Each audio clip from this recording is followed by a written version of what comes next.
అందం, ఆరోగ్యం, ఆత్మవిశ్వాసం అనూస్తో సాధ్యం. ట్రాన్స్ఫర్మేషన్ సర్వీసెస్ పైన ఫ్లాట్ 50% డిస్కౌంట్. అనూస్ సిన్స్ 1982. నమస్తే రమ్మగారు. నమస్తే చె రమ్మగారు, చిన్న పిల్లల దగ్గర నుంచి పెద్దవారి వరకు అందరికీ 4 కళ్ళు వచ్చేస్తున్నాయి. సరే, పెద్దవాళ్ళంటే సహజం అనుకుంటాము. చిన్న పిల్లల్లో కూడా చూస్తా ఉన్నామండి. అవును. ఫోన్లు ఎక్కువ చూడటం, ల్యాబ్స్, టీవీలు, స్క్రీన్ టైం పెరిగిపోవటం కదండి. దీనికి ఫుడ్ ఏదన్నా ముందు నుంచి మనం జాగ్రత్తగా తీసుకుంటే రాకుండా కంట్రోల్ చేయడానికి అవకాశం ఉంటుందా? కొంచెం అవి పోస్ట్ పోన్ చేయొచ్చా అని? అంటే పూర్వకాలపు పద్ధతులే జయ. మరి ఇప్పుడు ఏమైనా మందులు విందులు ఏమంటారు విటమిన్స్ లాంటివి వాడిస్తున్నారేమో తెలీదు. ఏవైనా సరే వాడితే ప్రతిదానికి దాని సైడ్ ఎఫెక్ట్ దానికి ఉంటుంది. సైడ్ ఎఫెక్ట్స్ లేకుండా ఉండే విధానాలు పూర్వకాలం పాటించేవాళ్ళు. మనం ఇదివరకు చెప్పినట్టే నాకు గుర్తుంది. అవునవును, అయితే చేసినట్టున్నాం. చిన్నప్పటి నుంచి పిల్లలకి ఆ గ్రీన్ వెజిటబుల్స్ బాగా పెట్టాలి జయ. మనం కూడా తీసుకోవాలి. ఉమ్. పచ్చని వాతావరణాన్ని చూడాలి, ఓ. ఎండ చూడాలి, హ. కంటికి మంచిది. ఇప్పుడు అసలు గగనంగా ఉంది ఎండ చూడటం. ఎండ చూడడము, కొంచెం పచ్చటి వాతావరణంలో పిల్లలు పరిగెత్తడము, ఆడుకోవటము, అవి చాలా అవసరం. పళ్ళు బాగా తినటము, చక్కగా ఫుడ్స్. ఈ పిల్లల్లో చూస్తామా, ఏమిటో ఒక 4-5 కూరలు లెక్క పెడతారు. ఆ 4-5 తింటారు. అవే బంగాళదుంపలు, అవే ఆలుగడ్డలు, అంతే. ఓ కాకరకాయ తినరు, ఓ పాలకూర తినరు, ఓ బచ్చల కూర తినరు. అసలు తల్లులకు కూడా బచ్చల కూరలు అవి చేయటం రాదు. అవును, 2-3 రకాలు ఉంటాయి ప్రతి ఇంట్లోనూ. స్పినాచ్ అదొకటి బాగా వచ్చు, ఇంగ్లీష్ పేరు అందరికీ. అంతే. ఈ స్పినాచ్ వండుకుంటారు తప్ప చుక్క కూర, పొన్నగంటి కూర, బచ్చలి కూర, చిర్రి కూర, తర్వాత ఏమో దాన్ని ఏమంటారు గంగబావెల కూర, మెంతి కూర, మునగాకు, చింత చిగురు, ఇవి వండరు, వాడరు, తెలీదు. అవును. ఆ బజార్లో ఏవో 1-2 వెరైటీస్ కనపడతాయి అంతే. ఎంతసేపు ఇంగ్లీష్ వాళ్ళు ఎక్కడో వేరే దేశాల్లో తినేవి, వేరే రాష్ట్రాల్లో కనపడే బ్రొకోలీలు పెట్టాలా, ఇలాంటివి చూస్తారు. ఏమిటో విచిత్రంగా మన వదిలేస్తారు. మనం తోటకూర, వదిలేస్తారు. గోంగూర. వీటిని వదిలిపెట్టేస్తారు. ఆకుకూరలు మీరు తినండి, పిల్లలకి పెట్టండి. ఆకుకూరలతో ప్రధానమైన ఉపయోగం ఒకటి, పొట్ట బాగుపడుతుంది. రెండోది కళ్ళకి మంచిది. ఇందులో గంగబాబిలి కూర, తర్వాత పొన్నగంటి కూర చాలా ఇంపార్టెంట్. చాలా అంటే చాలా. ఎంత పొన్నగంటి కూర పెడితే కళ్ళు అంత బాగుంటాయి. మనం కూడా తినచ్చు. చాలా సింపుల్ కూడా. పొన్నగంటి కూర మనం అంత 2 కట్టలు కొనుక్కొచ్చామనుకో, కూర అంతా ఒలిచేసుకుంటాం.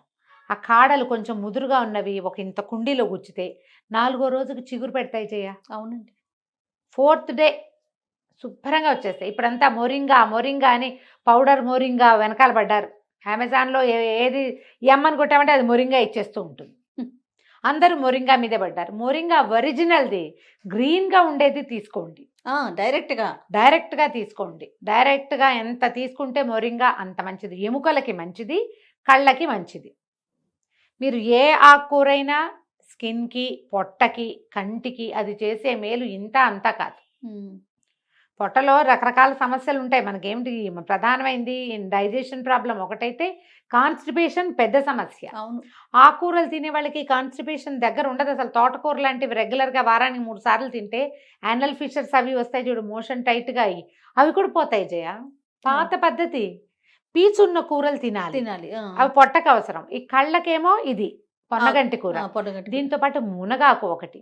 మునగాకు రసాయనం. మా చిన్నప్పుడు ఎప్పుడో మా పెద్దక్కయ్య గారి అబ్బాయికి కంటికి ఐసైట్ వచ్చిందని వాడు ఎయిర్ ఫోర్స్లో చేరబోతున్నాడో చేరాడో ఆ సంవత్సరం, ఇంకా అంత గుర్తులేదు. నేను అప్పటికి చిన్నపిల్లనే. మునగాకుతోటి ఒక రసాయనం చేశారు, హల్వాలాగా. ఎలా చేశారో గుర్తులేదు. ఇప్పుడు అందరు అడుగుతారు అది చెప్పండి అని. నాకు గుర్తులేదు సీరియస్లీ. మాధవరావు పెద్దనాన్న గారని ఆయుర్వేద వైద్యులు, హోమియోపతి కూడా చేసేవారు. కైకలూరులో ఉండేవారు. మా నాన్నగారి ఫ్రెండ్కి అన్నయ్య. ఓహో. ఆయన మేము పెద్దనాన్నండి, వాళ్ళ సుబ్బారావు పెద్దనాన్న గారు. సుబ్బారావు పెద్దనాన్న వాళ్ళ అన్నయ్య గారు మాధవరావు పెద్దనాన్న గారు. పెద్దనాన్న గారే అలవాటు. ఆయన చేయించారు ఈ మునగాకు. అంతకుముందు నాకు గుర్తులేదు జయ, మా ఇంట్లో మేము మునగాకు తిన్నట్టుగా. ఎప్పుడైనా పప్పులో వేసేవాళ్ళు. పెద్ద మునగ చెట్టు ఉండేది మా దొడ్లో. నాకు గుర్తే లేదు నిజంగా. కానీ ఆ తర్వాత మేము మునగాకు వండుకోవటం మొదలుపెట్టాం. నేను ఇప్పటికీ కనపడితే మునగాకు వండేస్తాను జయ. నేను ఎట్లా రమ్మగారు? పెసరపప్పు వేసుకుంటాం. అసలు 5 నిమిషాలమ్మా పొడి కూరలాగా వండుకుంటాం. లేతాకు వండాలా? ముదురుదైనా ఏం కాదు. పొయ్యిలో ముకుట్లో పడేస్తే చిన్న ఎంతో కాదు. చిరుచేదు కూడా కాదు. మనం కొంచెం పాళంగా పెసరపప్పు వేసి మునగాకు దాన్ని చక్కగా వండేసి, మనం ఎలా ఈ ఊర్లో తిరగమాత పెట్టుకుంటామో జీలకర్ర, మినపప్పు ఇష్టం ఉన్న వాళ్ళు 4 వెల్లుల్లి రెబ్బలు వేసుకుంటే చేదు కవర్ అయిపోతుంది. పెసరపప్పు తాలూకు చప్పదనం ఉంటుందిగా, ఆ, కవర్ అవుతుంది. ఆకు ముందుగా ఉడకపెడతారా మీరు? అక్కర్లా, ఒకేసారి పప్పులో చేసుకోవచ్చు. మామూలు తోటకూర పప్పు ఎలానో అలా. అంటే మరి కుక్కర్లో పెడితే సుద్దా పేస్ట్ అయిపోతుంది. అలా కాకుండా మనం పొడిగా చేసుకోవాలంటే పెసరపప్పు కొంచెం పొయ్యి మీద వేసి అది 30కి ఉడికాక మునగాకుని శుభ్రంగా రెమ్మలు వలిచేసి కడిగి నీటిలో వేస్తే అది ఇట్లా తేలిపోతుంది. అవునవును, బాగా జాడిచ్చి కొంగళి పురుగులు ఉంటాయి చూసుకోండి. మెయిన్ అది అదొకటే కొంగళి పురుగు సమస్య. ఉంటుంది. చక్క పుల్లలు లేకుండా తీసేయటం, ఈ ఆకుకూరనైతే ఆ పప్పులో పెట్టేయటం, కొంచెం ఉప్పు పసుపు చల్లి మూత పెడితే డోమ్ దగ్గరగా పెట్టామంటే ఉడికిపోతుంది. పైకి కిందకి కలిపేసుకుని అది బాగా ఉడికాక అప్పుడు మీరు తిరగమాత పెట్టుకోవటం మీద దాని మీద మీరు పొన్నగంటి కూర ఇలా చేసుకోవచ్చు, మునగాకు చేసుకోవచ్చు. ఈ 2 చాలా ఇంపార్టెంట్ కంటికి. ఓకే. విస్తారంగా క్యారెట్లు తింటాం, బాగా క్యారెట్స్ తరచుగా వండుకోవటం. పిల్లలకి బాక్సుల్లో క్యారెట్ పరోటాలు చేసి పెట్టండి. క్యారెట్ కూర ఎంత 5 నిమిషాలు అయిపోతుంది. 5 నిమిషాల్లో అయిపోతుంది. తరచుగా క్యారెట్లు పెట్టండి. అవి కూడా చాలా అంటే చాలా మంచిది. జనరల్ హోమ్ రెమెడీస్ కళ్ళకి అంటే ఈ 2 చేయాలి. ఈ ఆకులు 2 బాగా పనిచేస్తాయి. ఏ విటమిన్ అవి ఎక్కువగా ఉన్నవి. పప్పాయ కూడా ఎక్కువ తినమంటారు. పప్పాయ కూడా తినమని అదే చెప్తున్నా. ఫ్రూట్స్లో పప్పాయ అది కంటికి చాలా మంచిది. మనం ఏడాది లోపల పిల్లలకే పెట్టేసేయచ్చు కదా. పప్పాయ సులువుగా ఎందులో చూడు మళ్ళీ ఈ పప్పాయ కూడా పొట్టకి మంచిది. ఆ పప్పాయ కూడా పొట్టకి మంచిది. మీరు అంటే మరి పెద్ద పెద్ద కాయలు తెచ్చుకున్నప్పుడు తప్పక ఫ్రిడ్జ్లో పెడతాం, కానీ ఫ్రిడ్జ్లో పెడితే దాని క్వాలిటీ అంతా పోతుంది. ఎందుకు చప్పగా అయిపోతుంది, రుచి పోతుంది, దాంట్లో ఉండాల్సిన క్వాలిటీస్ పోతాయి. పప్పాయ అని చిన్నవి కొనుక్కోండి. ఇంత దిబ్బ చెంబులు కొనకుండా అవే కనిపిస్తున్నాయి రమ్మగారు. అవునమ్మా, అవును. ఆకుపచ్చగా ఉన్నవే కొనుక్కుని పేపర్ చుట్టు పెడితే పండుతుంది. ఎవరికైనా పప్పాయ చెట్లున్న అదృష్టవంతులు ఉంటే, చాలామందే ఉండుంటారు, చెట్టు మీద నుంచి కోసిన వెంటనే తినండి. కళ్ళకి పొట్టకి ఎంత మంచిదో. నిలవ పెట్టద్దు. పచ్చి పప్పాయ కూర అది కూడా మంచిది. పప్పాయతో సాలెడ్ చేసుకోవచ్చు, కూర చేసుకోవచ్చు, కొంచెం పెసరపప్పు వేసి పొడి కూరలాగా వండుకోవచ్చు, ఏదైనా చేయొచ్చు. పచ్చి పప్పాయాలు మంచివే, పండు పప్పాయ కూడా మంచిదే. ఎవరికి ఏది అవకాశం ఉంటే అది చేయండి. ఆకుకూరలు దయచేసి అన్ని రకాల ఆకుకూరలు పరిచయం చేసుకోండి. మీకు బ్లడ్లో ఐరన్ లాస్ ఉండదు వాటి వల్ల. పొట్ట బాగుంటుంది, స్కిన్ బాగుంటుంది, హెయిర్కి మంచిది, కళ్ళకి మంచిది, ఎముకలకి మంచిది. ఓవరాల్గా కూర ఖర్చు కూడా తక్కువ. ఏ పప్పుతోటో కలిపి వేసుకుంటాం. తోటకూర కొనుక్కున్నామనుకో, ఓ 15 రూపాయలదో 20 రూపాయలదో, ఇంకేం అనుపానం అక్కర్లేదు. ఒట్టి ఇగురు, తోటకూర ఇగురు ఎంతమ్మా 5 నిమిషాల్లో అయిపోతుంది. అవును.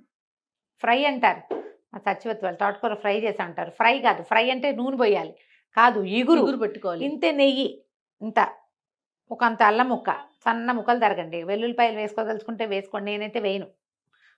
ఇవే బాగుంటాయి, అల్లమే బాగుంటుంది. తాలింపై మినపప్పు, కొంచెం జీలకర్ర, ఎండుమిర్చి వేయటం, కూర ఎత్తి అందులో పెట్టడం. మీరు ఏ కూరనైనా అలాగే చేసుకోవచ్చు. ఉప్పు కొంచెం చూసి వేసుకోవాలి, ఇది కమ్మగా ఉంటుంది. అలవాటు చేసుకోండి. ప్రతిదీ మసాలాదారుగా తినాలని భావించద్దు. తింటే తిందురు కానీ ఇక అదే పనిగా కాకుండా ఇలాంటివి ఏమైనా తింటే కళ్ళకి మంచిది. ఇది ఆలోచించవలసిన విషయం. స్క్రీన్ టైం బాగా తగ్గించండి. కంటికి చిన్న చిన్న ఎక్సర్సైజులు తెలుస్తూ కనపడుతూ ఉంటాయి. అవునవును. ఆ చిన్న ఎక్సర్సైజ్ని ప్రాక్టీస్ చేయండి. దానివల్ల బ్రెయిన్కి కూడా మంచిదే. కళ్ళు తల గదపకుండా కళ్ళు గదపాలి, ఇట్లా కళ్ళు గదపాలి. కార్నర్స్కి చూడడము అలాంటివి చేయాలి. పైకి కిందకి చూడడం, తల గదపకూడదు, చేయాలి. ఇలాంటివి చిన్న చిన్న ఎక్సర్సైజులు కూడా ప్రాక్టీస్ చేయండి. పిల్లల్లో గనక మయోపియా లాంటివి ఉన్నాయనుకో జయ, సహజంగానే చిన్నపిల్లల్లో కళ్ళద్దాలు వచ్చే విలక్షణం ఉంటుంది. 18 ఏళ్ళు వచ్చాక ఆమె సైట్ పెరగడం ఆగి ఎక్కడో ఒక చోట క్లోజ్ అవుతుంది కదా.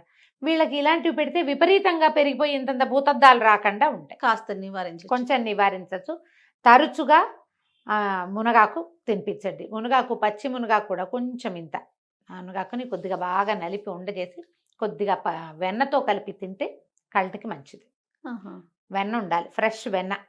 ఇంత వెన్న, అంత మునగాకు, చిన్న బెల్లం ముక్క కూడా వేసుకుంటే అంత చేదు లేకుండా ఉంటుంది. అవకాశం ఉంటే చేయండి. ఓకే. కొంచెం పెద్దవాళ్ళు అయితే మునగాకు టీ లాగా కూడా కాచుకోవచ్చు. మొరింగా ఒంటికి మంచిది, మనం వింటున్నాం కదా. ఫ్రెష్ మునగాకు కనుక దొరికిద్దా ఎక్సలెంట్. మన తొట్లో చిన్న కుండీలో వేసుకున్న 4 రెమ్మలు తీసి ఒక గ్లాస్ నీళ్ళలో మరిగించడము, లైట్గా కలర్ మారగానే తాగేయడం కంటికి మంచిది. ట్రై చేసి చూడండి. ఇవి చిన్న ఇళ్లల్లో చేసుకునే రకపు పద్ధతులు. అవునవును. చిట్కా కాదు ఇది, లిటరలీ వైద్యమే. దీన్ని చిట్కాగా భావించకండి, చాలా ఉపయోగపడే విషయం ఇది.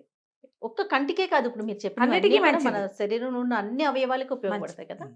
రైట్ రమ్మ గారు, నమస్తే. నమస్తే జయ.